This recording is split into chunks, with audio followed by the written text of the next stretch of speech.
അല്ലാഹുവാണ്. അല്ലാഹുവാണ് ഷാഫി, രോഗം സുഖപ്പെടുത്തുന്നവൻ അല്ലാഹുവാണ്. പക്ഷേ അതിന്റെ അർത്ഥം ഡോക്ടറിന്റെ അടുത്തേക്ക് പോകരുത് എന്നല്ല. ഇടയ്ക്ക് വെച്ചുകൊണ്ട് ഈ മാസത്തിലെ സുന്നി വാണി പത്രം ഇന്ന് പുറത്തിറങ്ങിയതാണ്, നിങ്ങൾ വായിക്കണം.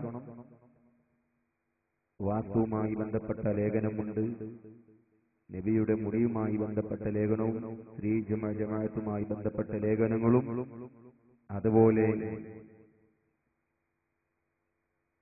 മറ്റു പല ലേഖനങ്ങളുമുണ്ട്. നിങ്ങളൊക്കെ വാങ്ങണം. ഞാൻ പലപ്പോഴും പറയുന്നത് പോലെ വീട്ടിലേക്ക് ശൈത്താൻ കടക്കാതിരിക്കാൻ നമ്മളൊക്കെ ഉറുക്ക് കെട്ടി വെക്കാറുണ്ടല്ലോ. നമ്മുടെ ശരീരത്തിലേക്ക് ഉറുക്ക് കെട്ടി വെക്കും ശൈത്താൻ വരാതിരിക്കാൻ വേണ്ടി.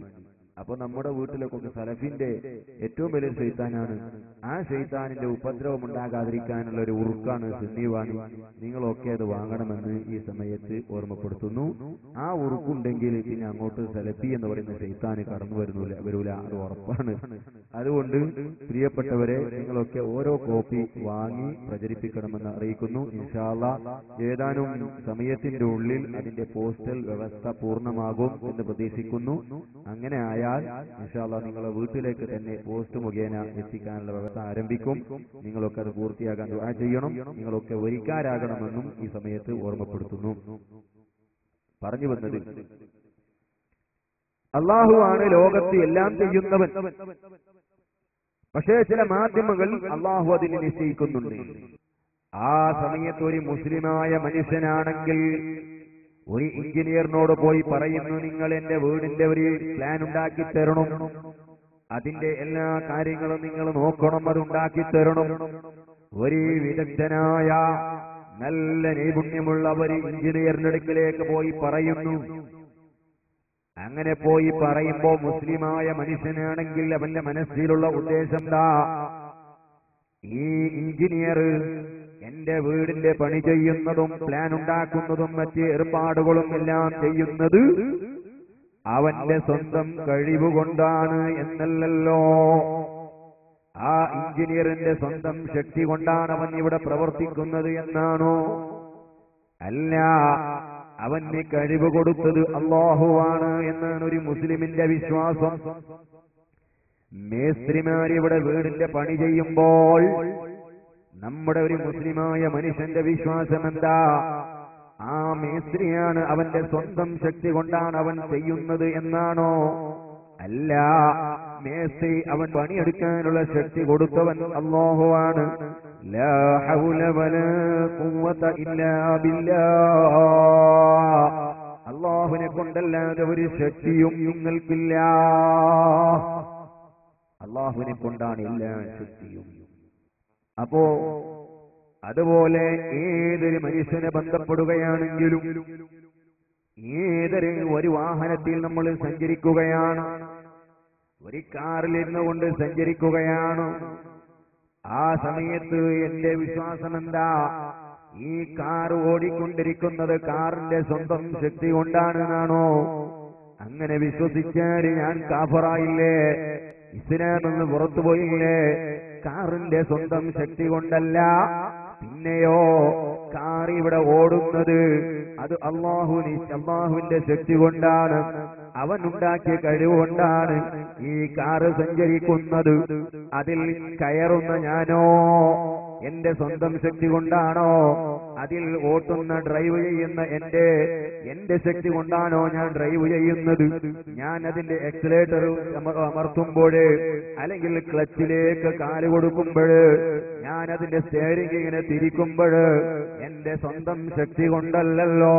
ക്ലച്ചിന് കാല് കൊടുക്കുന്നതും ബ്രേക്കിൽ കാല് വെക്കുന്നതും എക്സലേറ്റർ ഞാൻ അമർത്തുന്നതും എല്ലാം യജമാനായ അല്ലാഹു തന്ന ശക്തി കൊണ്ടാണ്. അവന്റെ ശക്തിയല്ലാതെ എനിക്ക് ശക്തിയില്ല.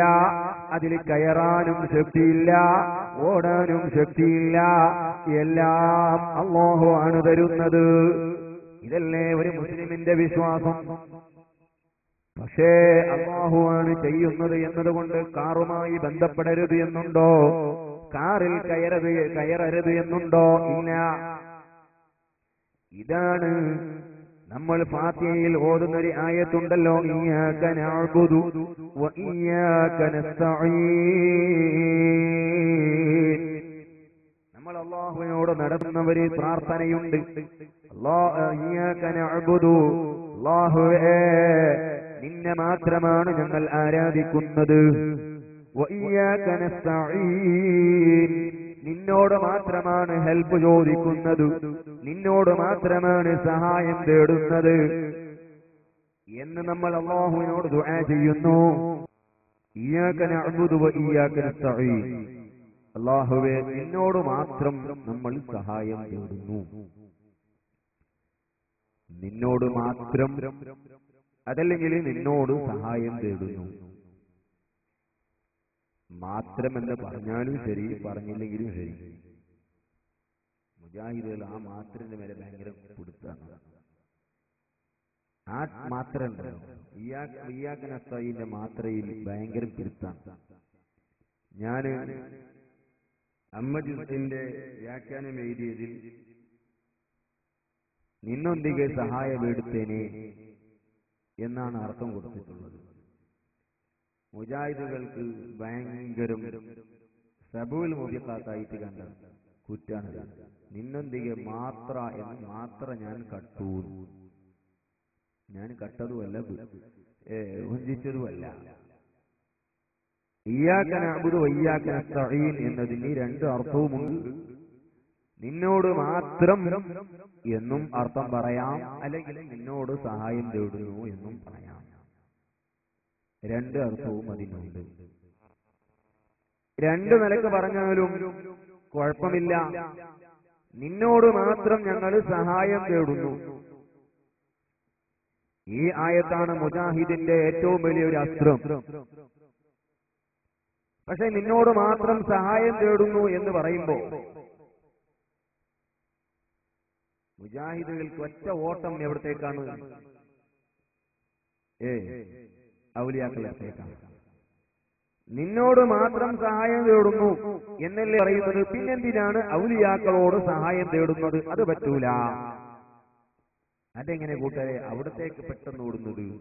അതിനേക്കാൾ മുമ്പ് പറയും, നിന്റെ അയൽവാസികളോട് സഹായം തേടാൻ പറ്റുമോ? നിന്നോട് മാത്രമെന്ന് പറയുമ്പോ നിന്റെ സ്നേഹിതന്മാരോട് സഹായം തേടാമോ? നിന്റെ ഉസ്താദിനോട് സഹായം തേടാമോ? ഭാര്യയോടും ഉമ്മയോടും ബാപ്പയോടും ചങ്ങായിയോടും അല്ലെങ്കിൽ മറ്റോ ഒരാളോടും, ഡോക്ടറിനോടും എഞ്ചിനീയറിനോടും ഒരാളോടും സഹായം തേടാൻ പറ്റുമോ? നിന്നോട് മാത്രം സഹായം തേടുന്നു എന്ന് പറയുമ്പോ ഒരാളോടും പറ്റില്ല എന്നല്ലേ അതിന്റെ അർത്ഥം. പക്ഷെ മുജാഹിദുകളോ ഒറ്റ ഓട്ടം എവിടത്തേക്കാ? ഔലിയാക്കളടുത്തേക്കും അമ്പിയാക്കളടുത്തേക്കുമാണ്. ആര് പറഞ്ഞു മക്കളെ അങ്ങനെ? അങ്ങനെ ആര് പറഞ്ഞു? ഇയ്യാക നഅ്ബുദു വ ഇയ്യാക നസ്തഈൻ എന്നതിന്റെ അർത്ഥം ഔലിയാക്കളോട് സഹായം തേടരുതെന്നാണോ? അങ്ങനെ ഏത് മുഫസ്സിറാണ്, ഏത് തഫ്സീറിന്റെ കിതാബിലാണ് എഴുതി വെച്ചിട്ടുള്ളത്? ഏതെങ്കിലും ഒരു പണ്ഡിതൻ അങ്ങനെ അർത്ഥം കൊടുത്തിട്ടുണ്ടോ? ഔലിയാക്കളോട് സഹായം തേടരുത്. പിന്നെ മറ്റുള്ളവരോട് ചോദിക്കാൻ പറ്റുമോ? നിന്നോട് മാത്രം സഹായം തേടരുത് എന്ന് പറയുമ്പോ ഒരാളോടും പറ്റൂലാന്നല്ലേ അതിന്റെ അർത്ഥം. പിന്നെ അതിൽ നിന്ന് ഒരു ഭാഗം ഒഴിവാക്കുന്നു, സാധാരണക്കാരായ ആളുകളെ ഒഴിവാക്കുന്നു, ഔലിയാക്കളോട് സഹായം തേടാൻ പറ്റില്ല എന്ന് പറയുന്നു. ആര് അങ്ങനെ ഒരു വിഭജനം, ഒരു ഡിഫറൻസ് ആരുണ്ടാക്കി? ഏത് കിതാബിലാണുള്ളത്? കിതാബിൻ അംബി അയ്യതി സുന്ന. ഏത് കിതാബിലാണ്, ഏത് ഹദീസിലാണ് അങ്ങനെയുള്ളത്? ഒരാളോടും സഹായം തേടുന്നില്ല എന്നല്ലേ ഇതിന്റെ അർത്ഥം. അപ്പൊ പറയും അതൊക്കെ സാധാരണ പല പ്രയോഗങ്ങളുണ്ട്, അതൊക്കെ സാധാരണ കഴിവിൽപ്പെട്ട സഹായങ്ങളാണ്. മനുഷ്യന്റെ സാധാരണ കഴിവിൽപ്പെട്ട സംഗതിയിൽ സഹായം തേടാം, അസാധാരണ വിഷയങ്ങളിൽ സഹായം തേടരുത്, അള്ളാഹുവിനോട് മാത്രമാണ്. ഇതാണ് അവിടത്തേക്ക് മുജാഹിദിന്റെ സലഫിയുടെ റെഡിമെയ്ഡ് ആൻസർ. സാധാരണ മനുഷ്യന്റെ കഴിവിൽപ്പെട്ട സംഗതികൾ അള്ളാഹു അല്ലാത്തവരോട് തേടാം, അസാധാരണമായ സംഗതിയിൽ അള്ളാഹു അല്ലാത്തവരോട് തേടരുത്. ഞാൻ ചോദിക്കുന്നു, സാധാരണ ചോദിക്കുകയാണെങ്കിൽ സാധാരണ സംഗതികളിൽ സഹായം തേടാമെങ്കിൽ രോഗം ശിഫയാക്കണമെന്ന് പറയുന്നത് സാധാരണ സംഗതിയാണല്ലോ. ഡോക്ടറിനോട് പോയി എന്റെ രോഗം സുഖമാക്കി തരണം, എന്റെ പനി ഒന്ന് സുഖമാക്കി തരണമെന്ന് പറയാമെന്നല്ലേ നീ പറയുന്നത്? അപ്പൊ രോഗം സുഖപ്പെടുത്തലിനെ സംബന്ധിച്ച് ചോദിക്കുന്നത് സാധാരണ സംഗതിയാണല്ലോ. എങ്കിൽ സയ്യിദ് മദനി തങ്ങളടുക്കൽ പോയി എന്റെ രോഗം സുഖപ്പെടുത്തി തരണേ എന്ന് ചോദിച്ചുകൂടെ?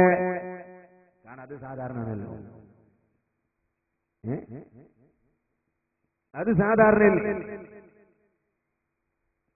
അത് എവിടുന്ന് അസാധാരണ? അങ്ങനെ അസാധാരണ ആണെങ്കിൽ ഡോക്ടറിനോട് ചോദിക്കാൻ പറ്റൂല എന്നല്ലേ അതിന്റെ അർത്ഥം? രോഗം സുഖപ്പെടുത്തൽ അസാധാരണ സംഗതിയാണെങ്കിൽ ഒരു ഡോക്ടറിനോട് ചോദിക്കാൻ പാടുണ്ടോ? പാടില്ല. സാധാരണയാണെങ്കിലോ വലിയനോട് ചോദിക്കാനല്ലേ വരുന്നത്? അപ്പൊ എവിടെയാണ് നിന്റെ ഈ ഡിഫറൻസ്? എന്താണ് അപ്പോൾ ഇയ്യാക നഅ്ബുദു ഇയ്യാക നസ്തഈൻ എന്നതിന്റെ അർത്ഥം? ഒരാളോടും ഒരു സഹായം തേടുന്നില്ല എന്നല്ല അർത്ഥം. അല്ലാഹുവേ, ഞാൻ ആരോട് ഏത് സഹായം തേടുകയാണെങ്കിലും, ഏത് സഹായം ഏതൊരാളോട് തേടുകയാണെങ്കിലും അത് നീ ചെയ്ത ശക്തി, നീ കൊടുത്ത കഴിവ് കൊണ്ടാണ് റബ്ബേ, നീ കൊടുത്ത ശക്തി കൊണ്ടാണ് അവരെന്നെ സഹായിക്കുന്നത്. അതുകൊണ്ട് ഞാൻ ഉമ്മയോട് സഹായം തേടിയാലും എന്റെ വിശ്വാസം എന്റെ ഉമ്മ എന്നെ സഹായിക്കാൻ നീ ശക്തി കൊടുത്തതാണ്. അതുകൊണ്ട് യഥാർത്ഥത്തിൽ സഹായിക്കുന്നത് നീയാണ്. ഉമ്മ നടുവിൽ മാത്രമാണുള്ളത്. എന്റെയും നിന്റെയും നടുവിൽ ഉമ്മ വന്നു. ആ ഉമ്മാക്ക് ശക്തി കൊടുത്തവൻ നീയാണ്. അതുകൊണ്ട് യഥാർത്ഥത്തിൽ സഹായിക്കുന്നവൻ നീ തന്നെയാണ്. അതാണ് എന്റെ വിശ്വാസം. ഉമ്മ യഥാർത്ഥത്തിൽ എന്നെ സഹായിക്കുന്ന ആളല്ല, യഥാർത്ഥത്തിൽ സഹായിക്കുന്നവൻ നീയാണ്. നടുവിൽ മാധ്യമം എന്റെ ഉമ്മ മാത്രമാണ്. ആ വിശ്വാസമാണല്ലോ ഒരു മുസ്ലിമിന്റെ ഹൃദയത്തിലുള്ളത്. അതുകൊണ്ട് തന്നെ ഉമ്മ പ്രത്യക്ഷത്തിൽ ഇവിടെ സഹായിക്കുന്നുണ്ടെങ്കിലും സംഗതി യഥാർത്ഥത്തിൽ സഹായിക്കുന്നവൻ അല്ലാഹു ആണ്. അതാണ് വഇയ്യാക നസ്തഈൻ, നീയാണ് റബ്ബേ എല്ലാം സഹായം നൽകുന്നവൻ. ഡോക്ടറിനോട്, ഓ ഡോക്ടർ സാഹിബ് അവറുകളെ, എന്റെ രോഗമെന്ന് സുഖമാക്കി തരണമെന്ന് ഡോക്ടറിനോട് പോയി ഒരു രോഗി ആവശ്യപ്പെടുന്നുണ്ടെങ്കിൽ ആ രോഗിയാകുന്ന മുസ്ലിമായ മനുഷ്യന്റെ വിശ്വാസം ഈ ഡോക്ടർ എന്നെ പരിശോധിക്കുവാനോ മരുന്നുകൾ ഉപദേശിക്കുവാനോ മരുന്നുകൾ നിർദ്ദേശിക്കുവാനും അതിന് കഴിവ് കൊടുത്തവന് അല്ലാഹുവാണ്. അദ്ദേഹം തരുന്ന മരുന്നിൽ രോഗശമനം നിക്ഷേപിച്ചവന് അല്ലാഹുവാണ്. അത് കഴിക്കുമ്പോൾ എന്റെ രോഗം സുഖപ്പെടുത്തുന്നത് അല്ലാഹുവാണ്. ഈ വിശ്വാസത്തോടുകൂടെയാണ് ഒരു മുസ്ലിം ഡോക്ടറുമായി ബന്ധപ്പെടുന്നത്. അല്ലാഹു സുഖപ്പെടുത്താതെ ലോകത്ത് ഒരാൾക്കും ഒരാളുടെ രോഗം സുഖപ്പെടുത്താൻ കഴിയില്ല. ഇതാണല്ലോ ഒരു മുസ്ലിമായ രോഗിയുടെ വിശ്വാസം. അതുകൊണ്ട് തന്നെ ഡോക്ടർ ഇവിടെ പ്രത്യക്ഷത്തിൽ സഹായിക്കുന്നുണ്ടെങ്കിലും യഥാർത്ഥത്തിൽ സഹായിക്കുന്നവന് അല്ലാഹുവാണ്. ഇതാണ് ഒരു മുസ്ലിമിന്റെ വിശ്വാസം. അങ്ങനെയാകുമ്പോൾ വഇയ്യാക നസ്തഈൻ, നിന്നോടാണ് സഹായം, നീയാണ് സഹായം ചെയ്യുന്നവൻ. ഉമ്മയല്ല, ഡോക്ടറല്ല, അവർ മാധ്യമം മാത്രമാണ്. അതുകൊണ്ടല്ലേ ഇമാം മുസ്ലിം റളിയല്ലാഹു അൻഹു സ്വഹീഹ് മുസ്ലിമിൽ റിപ്പോർട്ട് ചെയ്യുന്ന ഒരു ഹദീസിൽ കാണും, ഒരിക്കൽ ഒരു കൂട്ടം ആളുകൾ വന്ന് നബി സല്ലല്ലാഹു അലൈഹി വസല്ലം തങ്ങളോട് പറഞ്ഞു, നബിയെ, ഞങ്ങൾക്ക് നാട്ടിലേക്ക് പോകാൻ വാഹനമില്ല, അതുകൊണ്ട് തങ്ങളടുക്കലേക്ക് ഹദിയയായിട്ടോ അതല്ലെങ്കിൽ സകാത്തിന്റേതോ വന്ന ഒട്ടകങ്ങൾ ഉണ്ടെങ്കിൽ നമുക്ക് തരണം എന്ന് പറഞ്ഞു. നബി സല്ലല്ലാഹു അലൈഹി വസല്ലം തങ്ങൾ ആ സമയത്ത് പറഞ്ഞു, വല്ലാഹി ലാ അഹ്മിലന്നകും, വല്ലാഹി ലാ അഹ്മിലന്നകും, അല്ലാഹുവിനെ തന്നെയാണ് സത്യം. സത്യം ചെയ്തുകൊണ്ട് അല്ലാഹുവിന്റെ റസൂൽ പറഞ്ഞു, ലാ അഹ്മിലന്നകും, തീർച്ചയായും നിങ്ങളെ ഞാൻ ഒട്ടകത്തിന്റെയോ വാഹനത്തിന്റെ മുകളിലോ ഞാൻ കയറ്റുകയില്ല. അങ്ങനെ അവർ പോയപ്പോ ഒരല്പം സമയം കഴിഞ്ഞപ്പോൾ നബി സല്ലല്ലാഹു അലൈഹി വസല്ലം തങ്ങൾക്ക് എവിടുന്നോ വാഹനം ലഭിച്ചു, കുറച്ച് വാഹനം കിട്ടിയപ്പോ ആളയച്ചു അവരെ തിരിച്ചു വരാൻ വേണ്ടി. അങ്ങനെ ഒരാൾ പോയി അവരെ തിരിച്ചു കൊണ്ടുവന്നു നബി സല്ലല്ലാഹു അലൈഹി വസല്ലം തങ്ങളുടെ അടുക്കലേക്ക്. അല്ലാഹുവിന്റെ റസൂൽ അവർക്ക് വാഹനം കൊടുത്തു, വാഹനത്തിൽ അവർ യാത്ര ചെയ്തു. ചെയ്യുമ്പോഴേക്ക് അവർ തമ്മിൽ സംസാരിക്കുന്നു, അല്ല നേരത്തെ ഞങ്ങളോട് നബി സല്ലല്ലാഹു അലൈഹി വസല്ലമ തങ്ങൾ എന്താണ് പറഞ്ഞത്? വല്ലാഹി ലാ അഹ്മിലന്നകും, അല്ലാഹനെ തന്നെയാണ് സത്യം, നിങ്ങളെ വാഹനത്തിന്റെ മുകളിൽ ഞാൻ കയറ്റൂലാന്നല്ലേ പറഞ്ഞിട്ടുള്ളത്, സത്യം ചെയ്തിട്ടല്ലേ പറഞ്ഞത്. ഇപ്പോൾ രണ്ടാമത് നമുക്ക് വാഹനം തന്നല്ലോ, അല്ലാഹുവിന്റെ റസൂൽ ചിലപ്പോൾ മറന്നിട്ട് ചെയ്തതായിരിക്കുമോ? സത്യം ചെയ്തിട്ടല്ലേ പറഞ്ഞത്. അവർ തിരിച്ചു വന്നു നബി സല്ലല്ലാഹു അലൈഹി വസല്ലമ തങ്ങളുടെ അടുക്കലേക്ക്. നബിയോട് പറഞ്ഞു, ഓ നബിയേ, തങ്ങൾ നേരത്തെ ഞങ്ങൾ വാഹനം ചോദിച്ചപ്പോൾ തങ്ങൾ പറഞ്ഞിട്ടുണ്ടല്ലോ വല്ലാഹി ലാ അഹ്മിലന്നകും എന്ന്, നിങ്ങളെ വാഹനത്തിന്റെ മുകളിൽ ഞാൻ കയറ്റൂല, നിങ്ങൾക്ക് വാഹനം തരൂല എന്ന് തങ്ങൾ സത്യം ചെയ്ത് പറഞ്ഞിട്ടുണ്ടല്ലോ. ഇപ്പോൾ തങ്ങൾ വാഹനം തന്നല്ലോ, മറന്നിട്ടാണോ നബിയെ ചെയ്തത്? നബി സല്ലല്ലാഹു അലൈഹി വസല്ലം തങ്ങൾ പറഞ്ഞു, അല്ല, മറന്നിട്ടല്ല. പിന്നെ ഇന്ന് തീർച്ചയായും ഞാനല്ല നിങ്ങളെ വാഹനത്തിൽ കയറ്റിയത്. വമാ ഹമൽതുക്കും, നിങ്ങളല്ല ഞാൻ വാഹനത്തിൽ കയറ്റിയത്. വലാകിന്നല്ലാഹ ഹമലക്കും, പിന്നെയോ അല്ലാഹുവാണ് നിങ്ങളെ കയറ്റിയത്. ആര്? അല്ലാഹുവാണ് നിങ്ങളെ കയറ്റിയത്, ഞാനല്ല കയറ്റിയത് എന്ന് പറഞ്ഞു. ഈ സംഭവത്തിൽ നിന്ന് എന്താണ് നിങ്ങൾക്ക് മനസ്സിലാകുന്നത്? വാഹനം കൊടുത്ത ആള് നബി സല്ലല്ലാഹു അലൈഹി വസല്ലം തങ്ങളല്ലേ, അല്ലാഹുവിന്റെ റസൂലല്ലേ വാഹനം അവർക്ക് കൊടുത്തത്. എന്നിട്ട് കൊടുത്ത നബി തങ്ങൾ പറഞ്ഞു, ഞാനല്ല കയറ്റിയത്, അല്ലാഹുവാണ്. അപ്പോൾ പ്രത്യക്ഷത്തിൽ നബി സല്ലല്ലാഹു അലൈഹി വസല്ലം തങ്ങൾ ചെയ്തിട്ടുണ്ടെങ്കിലും അക്ഷരാർത്ഥത്തിൽ യഥാർത്ഥത്തിൽ അത് ചെയ്യുന്നത് അല്ലാഹുവാണ്. അല്ലാഹുവാണ് അവിടെ ചെയ്യുന്നത്, അല്ലാതെ നബി സല്ലല്ലാഹു അലൈഹി വസല്ലം തങ്ങളല്ല. ഇതുപോലെയാണ് മരുന്ന് കഴിക്കുകയാണെങ്കിലും രോഗം സുഖപ്പെടുത്തുകയാണെങ്കിലും എല്ലാം അല്ലാഹുവാണ്. ഡോക്ടർമാരെ മാധ്യമം എന്ന് മാത്രമാണ്. അതാണ് ഇയ്യാക നഅ്ബുദു വ ഇയ്യാക നസ്തഈൻ, അല്ലാഹുവേ നിന്നോട് സഹായം തേടുന്നു എന്ന് പറഞ്ഞാൽ അതിന്റെ അർത്ഥമതാ. വലാകിന്നല്ലാഹ ഹമലക്കും, അല്ലാഹുവിന്റെ റസൂലാണ് ഇവിടെ വാഹനത്തിൽ കയറ്റിയതെങ്കിലും വാഹനത്തിന്റെ മുകളിൽ കയറ്റിയത് നബി സല്ലല്ലാഹു അലൈഹി വസല്ലം തങ്ങളാണെങ്കിലും അവിടുന്ന് പറയുന്നത് ഞാനല്ല കയറ്റിയത്, അല്ലാഹുവാണ് എന്നതുപോലെ വയ്യാക നസ്തഈൻ, നിന്നോട് സഹായം തേടുന്നു എന്ന് പറയുമ്പോ ചിലപ്പോ സഹായിച്ചത് ഉമ്മയായിരിക്കും, എങ്കിലും യഥാർത്ഥത്തിൽ സഹായിക്കുന്നവൻ അല്ലാഹുവാണ്. നബി സല്ലല്ലാഹു അലൈഹി വസല്ലം തങ്ങളാണ് വാഹനം കൊടുത്തതെങ്കിലും യഥാർത്ഥത്തിൽ വാഹനം കൊടുത്തത് അല്ലാഹുവാണ്. അതുപോലെ ഇവിടെ യഥാർത്ഥത്തിൽ രോഗം സുഖപ്പെടുത്തുന്നവൻ അല്ലാഹുവാണ്. ഡോക്ടർ മരുന്ന് കൊടുത്തിട്ടുണ്ടെങ്കിലും സുഖപ്പെടുത്തുന്നവൻ അല്ലാഹുവാണ്. അതുകൊണ്ടാണ് വയ്യാക നസ്തഈൻ, നിന്നോട് മാത്രമേ ഞങ്ങൾ സഹായം തേടുന്നു എന്ന് പറഞ്ഞാൽ അതിന്റെ അർത്ഥം. അതുകൊണ്ടല്ലേ വിശുദ്ധ ഖുർആനിൽ അല്ലാഹു പറയുന്നത് വമാ റമൈത ഇദ് റമൈത വലാകിന്നല്ലാഹ റമാ.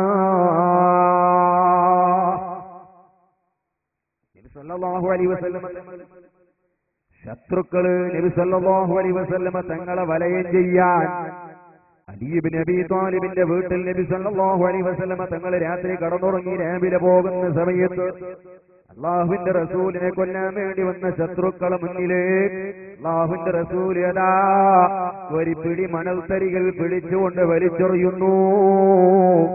ആ മണൽത്തരികൾ അവരുടെ കണ്ണിലേക്ക് തെറുക്കുന്നു. അങ്ങനെ കണ്ണിലേക്ക് തെറിച്ചപ്പോൾ അല്ലാഹുവിന്റെ റസൂൽ അവിടുന്ന് രക്ഷപ്പെടുന്നു. അതിനെ സംബന്ധിച്ച് പരിശുദ്ധ ഖുർആൻ പറഞ്ഞു വമാ റമൈത ഇദ് റമൈത വലാകിന്നല്ലാഹ റമാ. വമാ റമൈത, ഓ നബിയേ തങ്ങളല്ല എറിഞ്ഞത്, ഇദ് റമൈത തങ്ങൾ എറിഞ്ഞ നേരത്ത് തങ്ങളല്ല എറിഞ്ഞത്, വലാകിന്നല്ലാഹ റമാ എറിഞ്ഞവൻ അല്ലാഹുവാണ് കേട്ടോ. എറിഞ്ഞത് അല്ലാഹുവിന്റെ റസൂലിനല്ലേ. അതുകൊണ്ടല്ലേ ഇത് റമൈത എന്ന് പറയുന്നത്. വമാ റമൈത ബിൽ ഖൽഖി ഇദ് റമൈത ബിൽ കസ്ബ് എന്നാണ് മുഫസ്സിറുകൾ അതിനർത്ഥം കൊടുക്കുന്നത്. വമാ റമൈത തങ്ങൾ എറിഞ്ഞിട്ടില്ല ഏതർത്ഥത്തിൽ ബിൽ ഖൽഖി സൃഷ്ടിക്കുക പടക്കുക എന്ന അർത്ഥത്തിൽ റസൂലുള്ള ചെയ്തതല്ല. ഇത് റമൈത അത് ചെയ്തത് അല്ലാഹുവാണ്. ഇത് റമൈത ബിൽ കസ്ബി കസ്ബ് കൊണ്ട് ജോലി കൊണ്ട് പണി കൊണ്ട് നബി തങ്ങൾ എറിഞ്ഞ നേരത്ത് പണിയെടുക്കുന്നത് നബി തങ്ങളാണ്, കസ്ബ് ചെയ്യുന്നത് നബിയാണ്, പടക്കുന്നവനും സൃഷ്ടിക്കുന്നവന് അല്ലാഹുവാണ്. അല്ലാഹുവാണ് എറിഞ്ഞത് ഐ ബിൽ ഖൽഖ് സൃഷ്ടിക്കലുകൊണ്ട്. ഈ ആശയം നമ്മൾ പഠിക്കണം, മനസ്സിലാക്കണം. സംഗതി മണല് എറിഞ്ഞത് നബി സല്ലല്ലാഹു അലൈഹി വസല്ലം തങ്ങളാണ്. പക്ഷെ എറിഞ്ഞിട്ട് പോലും അല്ലാഹു പറയുന്നത് തങ്ങളല്ല എറിഞ്ഞത്, അല്ലാഹുവാണ് എറിഞ്ഞത്. അല്ലാഹുവാണോ എറിഞ്ഞത്? എറിഞ്ഞത് നബി തങ്ങളല്ലേ, അല്ലാഹുവിന്റെ റസൂൽ എന്നെയാണോ എറിഞ്ഞത്? പക്ഷേ എറിഞ്ഞിട്ട് പോലും തങ്ങൾ എറിഞ്ഞിട്ടില്ല, അല്ലാഹു എറിഞ്ഞു എന്ന് പറഞ്ഞാൽ യഥാർത്ഥത്തിൽ എറിയുന്നവൻ അല്ലാഹുവാണ്, നബി സല്ലല്ലാഹു അലൈഹി വസല്ലം തങ്ങളല്ല. ഈ ആശയം നമ്മൾ മനസ്സിലാക്കണം. ഇത് പഠിക്കേണ്ട ഒരു സംഗതിയാ, നമ്മുടെ അടിസ്ഥാനപരമായ ഒരു വിശ്വാസമാണത്. അപ്പോൾ ഏത് വസ്തുക്കളും ഏത് മാധ്യമവുമായി നമ്മൾ ബന്ധപ്പെടുമ്പോഴും യഥാർത്ഥത്തിൽ അവിടെ ചെയ്യുന്നവൻ അല്ലാഹുവാണ് എന്ന് നമ്മൾ വിശ്വസിക്കണം. ഇതുപോലെ പക്ഷെ അല്ലാഹുവാണ് ചെയ്യുന്നത് എന്നതുകൊണ്ട് ഇപ്പൊ ഒരു ഡോക്ടറിന്റെ അടുത്തേക്ക് ഒരു രോഗി പോകുന്നു, അവിടെ പോയി ചിലപ്പോ നമ്മൾ പറയും, ഡോക്ടർ ദയവായി ഞാൻ കുറെ ദിവസങ്ങളായി പനി കൊണ്ട് ബുദ്ധിമുട്ടുന്നത്, വിഷമിക്കുന്നത്, എങ്ങനെയെങ്കിലും എന്റെ ഒന്ന് പനി ഒന്ന് മാറ്റിത്തരണേ എന്ന് ഡോക്ടറിനോട് പറയും. മുസ്ലിമാണ് പറയുന്നത്. ആ പറഞ്ഞതുകൊണ്ട് അയാൾ കാഫറാണെന്ന് പറയാൻ പറ്റുമോ? രോഗം സുഖപ്പെടുത്തുന്നവൻ അല്ലാഹുവല്ലേ, പിന്നെ ഇദ്ദേഹം പോയിട്ട് ഡോക്ടറിനോട് പ്രാർത്ഥിക്കൂ. സലഫിന്റെ ഭാഷയിൽ പറയണം, ഈ രോഗി ഡോക്ടറിനോട് പ്രാർത്ഥന നടത്തി, അതുകൊണ്ട് അയാള് കാഫറാണ് പറയാൻ പറ്റോ? ഓ ഡോക്ടറെ ദയവായി എന്റെ പനിയൊന്ന് മാറ്റിത്തരണേ ഡോക്ടറെ എന്ന് പറഞ്ഞതുകൊണ്ട് ഡോക്ടറിനോട് അല്ലാഹുവല്ലാത്ത ഒരു വ്യക്തിയോട് അദ്ദേഹം പ്രാർത്ഥന നടത്തി, അതുകൊണ്ട് അദ്ദേഹം കാഫറാണ്. മുജാഹിദുകൾക്ക് ഫത്വ ഇറക്കാം, പക്ഷെ ഇസ്ലാമിനെ സംബന്ധിച്ച് പഠിച്ച ആളുകൾക്ക് ഫത്വ ഇറക്കാൻ പറ്റില്ല. ഇനി അവിടെ ആരെങ്കിലും ഇങ്ങനെ പോയി പറയാറുണ്ടോ, ഡോക്ടർ സാഹിബ് അല്ലാഹു നിങ്ങൾക്ക് തന്ന കഴിവുകൊണ്ട് എന്നെ നിങ്ങളൊന്ന് സഹായിക്കണം, അല്ലാഹു ഒന്ന് രോഗം സുഖപ്പെടുത്തണം, ഇങ്ങനെയൊക്കെ ആരെങ്കിലും അവിടെ പോയിട്ട് വയത് പറയാറില്ല? ഡോക്ടറെ അടുത്ത് പോയിട്ട് ആരെങ്കിലും പറയോ? ഒരു ഹിന്ദു ഡോക്ടറാണെങ്കിലോ അദ്ദേഹത്തിന് ഇയാളെ വയലൊന്നും എടുക്കൂ? പക്ഷെ ആ പറയുന്നത് കൊണ്ട് കാഫറാണെന്ന് പറയാമോ? പ്രാർത്ഥിച്ചു എന്നതുകൊണ്ട് ഇല്ല. ഇതുപോലെ തന്നെ ഒരു വലിയുടെ അടുക്കലേക്ക് പോകുന്നു, സയ്യിദ് മദനി തങ്ങളുടെ അടുക്കലേക്ക് പോകുന്നു ഒരാൾ. സയ്യിദ് മദനി തങ്ങളെ വിളിച്ചുകൊണ്ട് പറയുന്നു, മദനി തങ്ങളെ എത്രയോ ഡോക്ടറിനെ മരുന്നാക്കി സുഖമാകുന്നില്ല, എന്റെ രോഗമൊന്ന് മാറ്റിത്തരണം മദനി തങ്ങളെ എന്നൊരു മദനി തങ്ങളോട് ഒരാൾ പോയി പറഞ്ഞാൽ അദ്ദേഹം മദനി തങ്ങളോട് പ്രാർത്ഥിച്ചു എന്നാണ് മുജാഹിദ് പറയുന്നത്. പ്രാർത്ഥന നടത്തി, അല്ലാഹു അല്ലാത്തവരോട് പ്രാർത്ഥന നടത്തിയതുകൊണ്ട് കാഫറാണ്. എങ്കിലും ഡോക്ടറിനോട് പോയി പറഞ്ഞാൽ കാഫറാവില്ലേ മൗലവി? എന്തേ മദനി തങ്ങളോട് പോയി പറയുമ്പോ കാഫറാകുന്നത്? മദനി തങ്ങൾ അടുക്കൽ പോയി പറയുമ്പോ ഏത് വിശ്വാസത്തിനാ പറയുന്നത്? ഒരു ഡോക്ടറിന്റെ അടുക്കലേക്ക് പോയി പറയുമ്പോ എങ്ങനെയാണോ നമ്മൾ വിശ്വസിച്ചുകൊണ്ട് പറയുന്നത്, അതേ വിശ്വാസത്തിലല്ലേ അവിടെ പോയി പറയുന്നത്? മദനി തങ്ങള് എന്റെ ഇലാഹാണെന്നാണോ നമ്മുടെ വിശ്വാസം?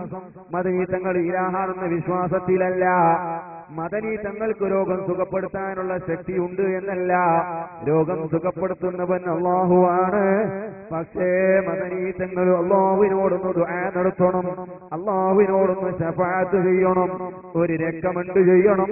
ആ രക്കമണ്ട് പ്രകാരം അല്ലാഹു എന്റെ രോഗം സുഖപ്പെടുത്തണമെന്നല്ലേ മദനീ തങ്ങളുടെ അടുക്കൽ പോയി പറയുന്നതിന്റെ അർത്ഥം ഏതുപോലെ അതാ പള്ളിയിലെ ഉസ്താദ് നിസ്കാരമൊക്കെ കഴിഞ്ഞു, ദുആയൊക്കെ കഴിഞ്ഞു, നിസ്കാരത്തിൽ പങ്കെടുത്ത സംബന്ധിച്ച ഒരു രോഗിയായ മനുഷ്യൻ പള്ളിയിലെ ഉസ്താദ് അതേ 10-40-50 കൊല്ലമായി പള്ളിയിലുള്ളത്, വളരെ നല്ലൊരു മനുഷ്യനാണ്, വളരെ ഇബാദത്തുകാരനാണ്, ഒരു സ്വാലിഹായ ഉസ്താദാണ്. ആ ഉസ്താദിന്റെ റൂമിലേക്ക് പോകുന്നു. ഉസ്താദോട് പറയുന്നു, ഉസ്താദെ കുറെ മരുന്നുകളാക്കി ഇന്ന് വരെ രോഗം സുഖമാകുന്നില്ല. ഓ ഉസ്താദെ, എന്റെ രോഗമൊന്ന് സുഖമാക്കാൻ നിങ്ങളൊന്ന് ദുആ ചെയ്യണമേ.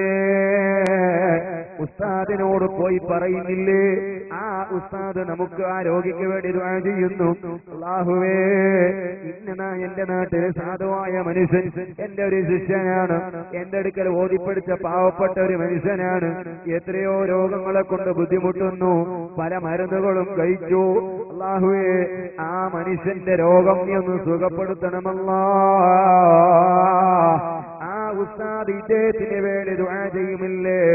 ഞങ്ങളെക്കാൾ ഒരു നല്ല മനുഷ്യനാണ് എന്ന നിലയ്ക്കല്ലേ ഉസ്താദിന്റെ അടുക്കലേക്ക് പോകുന്നത്? എനിക്കാണെങ്കിലോ പണികളുണ്ട്, ഞാൻ പല ജോലികളുമായി ബന്ധപ്പെടുന്നവനാണ്, കിട്ടുന്ന സമയത്ത് നിസ്കരിക്കുന്നവനാണ്, ശരിക്കും ഇബാദത്തെടുക്കാൻ എനിക്ക് സമയമില്ല.